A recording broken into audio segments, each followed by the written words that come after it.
If you're a New York Jet fan, you should be very excited. It's not because of the coaches, because I think Ubrick has been one of the more hated defensive coordinators in the NFL. It's not because of Mike LaFleur, because it's his savvy play calling. It's not because of Robert Saleh, him jumping on the sideline every time they tackle or they make a good play. There are 3 reasons why you should be very excited. This rookie class with Gardner, Hall, Clemens, Mitchell, Wilson, Jermaine Johnson. This is going to go down as one of the better draft classes the Jets have ever had. Number 2, Quinnen Williams is playing his ass off for the last 2 weeks. Ever since the problem that he had on the sideline with his defensive line coach, he is taking his game to another level. That's the reason why Robert Saleh took this job. He believed that Quinnen Williams is a game changer. And now finally, we're seeing what Quinnen Williams could be if he continues on this path. And number 3, Zach Wilson, who started the season on the injured reserve, having meniscus surgery, bruised knee, missed the first 3 weeks of the season, came back, didn't look good in the first half of the Pittsburgh Steelers game. Yes, the Pittsburgh Steelers aren't the same Pittsburgh Steelers team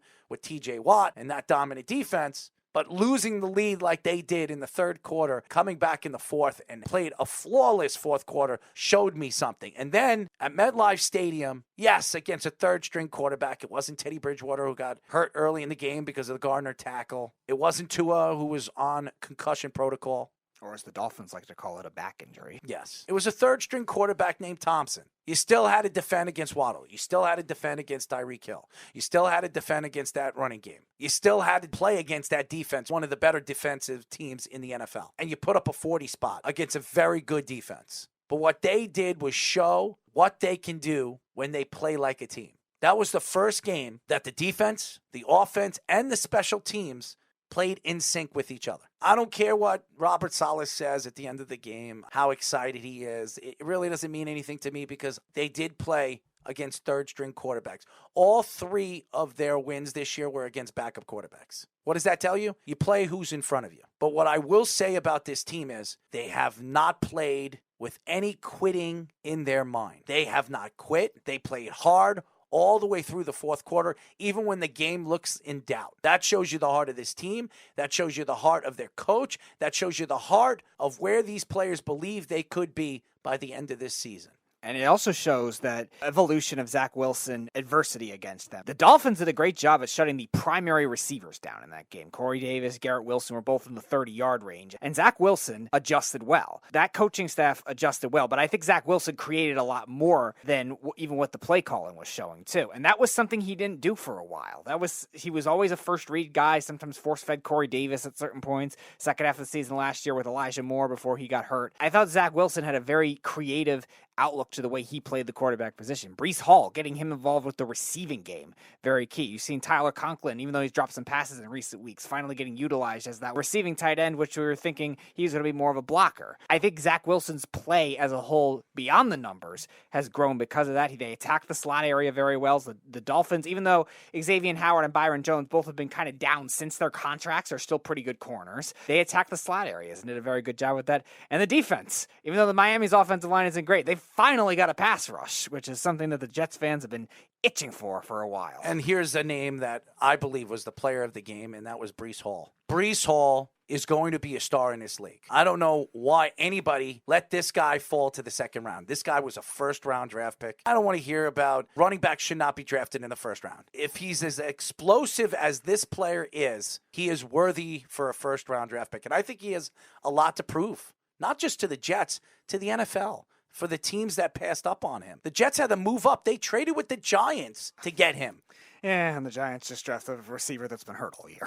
Breece Hall, a lot of these experts, we interviewed one of them this past week in Hallman, a fantasy guru, a guy that really knows his stuff and really knows his rookie players because he follows the college rankings. Does 5 years in advance mock drafts. He said that by the end of this season, Breece Hall will be a top 5 running back in the NFL. A rookie who wasn't even the starting guy. He wasn't the number one guy in the beginning of the season, in the first 2 games of the season. And if that is the case, and you have Gardner, who's a top 10 corner, and then you have a top 5 running back, and then you have Garrett Wilson transitioning into a top 10 wide receiver, now you have something.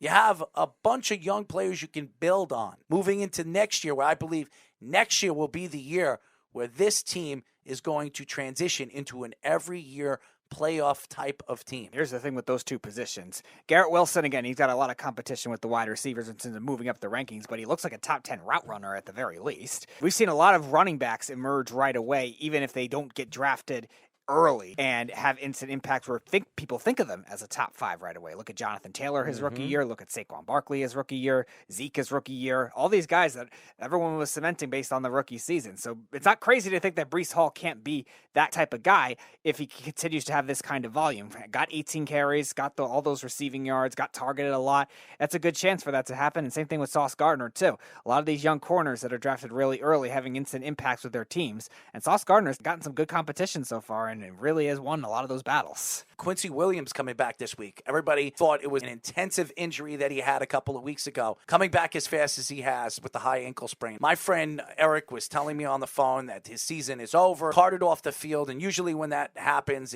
the season is over for those guys. But Quincy Williams is coming back this week. I think that's a huge get for the New York Jets. Going against the Green Bay Packers in Lambeau Field, your fastest linebacker coming back in a big game like that, it's going to absolutely help the defense, especially the front seven. And you look at a team that evolves around the middle of the field a lot with Aaron Rodgers, the way he likes to throw the ball. If they decide to use Aaron Jones as a pass-catching back, too, where you're going to want those extra guys to be able to work in coverage. Now, Quincy Williams, I'm not going to say is a world-class coverage linebacker, but it's still a body to have. He's fast. Robert Saleh plays a lot of nickel, too. So, again, the snap count versus the actual role he's going to be using is going to be a different thing, too. But you still got C.J. Mosley, you still got Kwan Alexander.